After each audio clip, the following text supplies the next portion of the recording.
3 வகையான பெண்கள் நீங்கள் பார்த்துருப்பீங்க வீட்டில். ஆம்பளைகிட்ட சொல்கிறேன். மனைவி ஒருத்தர் திட்டுறாரு, என்னடி நினச்சிட்டு இருக்க நீ அப்படிங்கிறான்.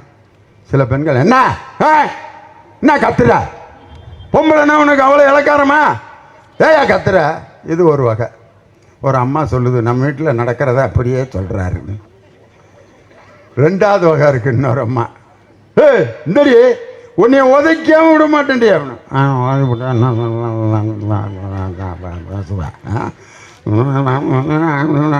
வாய்க்குள்ளேயே பேசிட்டே போவான். என்ன பேசுகிறாங்கன்னு கண்டே பிடிக்க முடியாது. இது 2வது வகை. 3வது வகை ஒரு அம்மா இருக்கும், உன்னை அருவாள் எடுத்து நான் வெட்டி விட்டு ஜெயிலுக்காது போவனே ஒழிய உன் கூட நான் வாழ மாட்டேன்டி அப்படின்னு திட்டுறான். ஒரு பதிலும் சொல்ல, கொண்டு விட வேண்டிய ஒன்னே இப்படியே உட்காந்துருந்தா என்ன நினைப்பீங்க அந்த பொம்பளைய? இதுதான் ரொம்ப ஆபத்தான பொம்பளை. எந்த நேரம் வேணாலும் புருஷனை விஷம் வச்சு கொண்டுருவா. வீட்டில் மனைவி மகிழ்ச்சியாக இருந்தால் தான் புருஷனும் பிள்ளைகளும் சந்தோஷமாக இருப்பாங்க. அவங்க நல்லா இருந்தால் தான் ஆம்பளை நெஞ்சை நிமித்திட்டு ரோட்டில் நடக்க முடியும். ஒரு பெண் அந்த தாலி கொடியை நிம்மதியாக பாதுகாத்து நல்ல பிள்ளைன்னு ஒரு மனைவி பேர் எடுத்தா தான் ஆம்பளை நெஞ்சை நிமித்திட்டு நடந்து ரோட்டில், யாரா லட்சுமி வீட்டுக்காரரா, அப்படியா லட்சுமியோட வீட்டுக்காரரா, ஆள் இவ்வளவு பந்தாவன் நடந்து போகிறாரு, அந்த பிள்ளை தங்கமான பிள்ளையா, அதனால தான் அவர் அப்படி நடந்து போகிறாரு. அந்த பிள்ளை ஏதாவது ஒரு ஏட்டிக்கு பூட்டியா ஏதாவது ஒரு கேரக்டர் தப்பான பிள்ளையாக இருந்தால் அந்த லட்சுமி வீட்டுக்காரரு நெஞ்ச நிமித்தி நடக்க முடியுமா? நடந்து போகிறப்பே சொல்லுவேன், அவர் போகிறார்ல, யார் தெரியுமா, அவங்க வீட்டுக்காரர். யாரா தெரியாதா? ஓடிருச்சான். அந்த பிள்ளை ஓடிருச்சுன்னா ஒரு ஆம்பளை நெஞ்ச நிமித்தி நடக்க முடியுமா?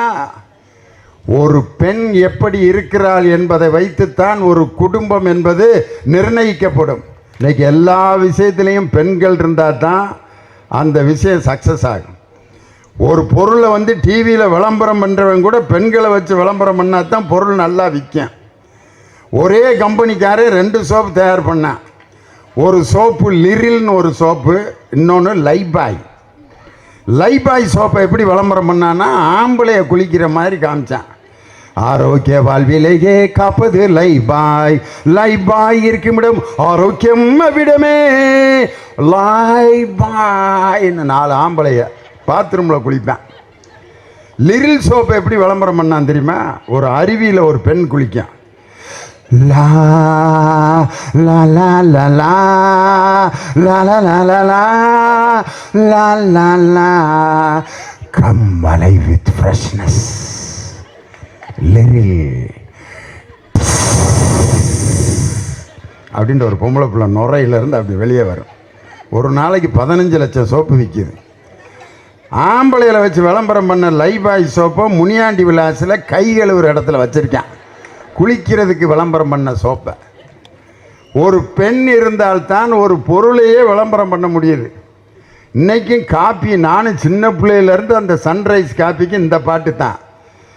நினைந்தாலே கனவு நனவாகும், அதிக சுவை உதயம் புதிய சன்ரைஸ் சன்ரைஸ் அப்படின்னு ஒரு பொம்பளை பிள்ளை தான் காப்பி கொண்டு வரும்.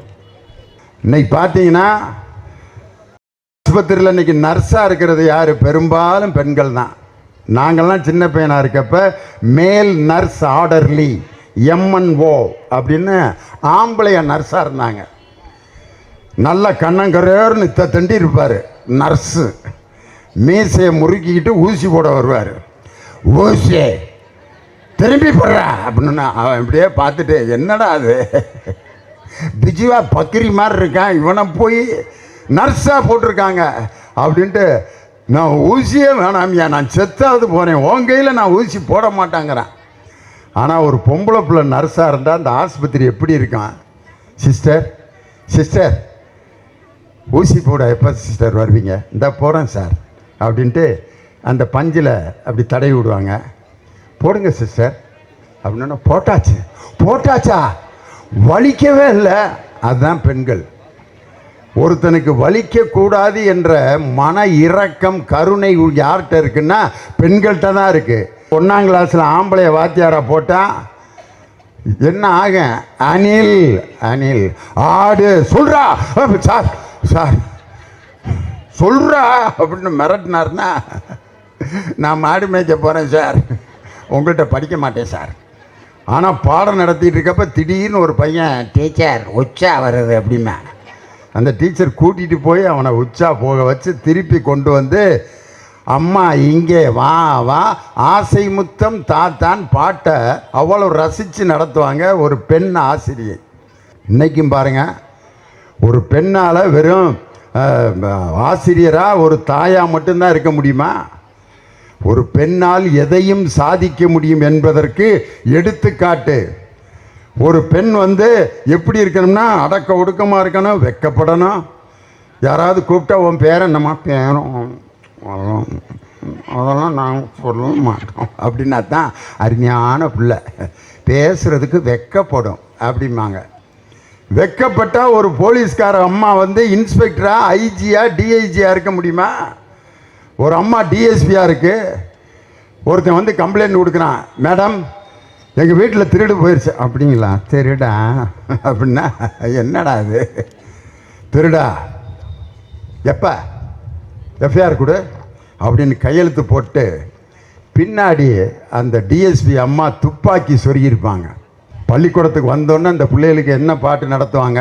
பசியோடு உட்காந்துருப்பான். தோசை அம்மா தோசை, அம்மா சுட்ட தோசை, அரிசி மாவு உளுந்த மாவு கலந்து சுட்ட தோசை, சொய் சொய் என்று நெய் ஊற்றி சுட்டெடுத்த தோசை. பசியோடு இருக்கவனுக்கு இத்தனை தோசையை சொன்னான், அவனுக்கு எப்படி இருக்கான்? இத்தனை தோசையும் சுட்டுவிட்டு எப்படி பிரிப்பாங்க தெரியுமா? அந்த பாட்டு நிறைய பேருக்கு தெரியும். அப்பாவுக்கு 4, அம்மாவுக்கு 3, அண்ணனுக்கு 2, பாப்பாவுக்கு 1. எவ்வளவு கொடுமை பண்ணியிருக்காங்க பாருங்க. அப்பயே தோசைய ஒன்றுமே வேலை செய்யாத தெண்டமாக இருக்கிற அப்பனுக்கு 4, மாவாட்டி தோசை சுடுற அம்மாவுக்கு 3, ஊர் சுற்றுற அண்ணனுக்கு 2, வயசுக்கு வந்த பாப்பாவுக்கு 1. எவன்டா இதை பிரித்து கொடுத்தது? வீட்டில் இருக்கிற தோசையில் கூட அப்பனுக்கு 4 அம்மாவுக்கு 3ங்கிறத எவன் பிரித்தது? யாருக்கு அதிகமாக தேவைப்படுமோ அப்படி தாண்டா பிரித்து கொடுக்கணும். ஒரு பெண் உழைக்கின்றாள் என்றால் அவளுக்கு ஒரு தோசையை சேர்த்து கொடுக்கணும் அப்படிங்கிறத 1ஆம் கிளாஸ் பாடத்திலே தப்பாக நடத்திட்டானே.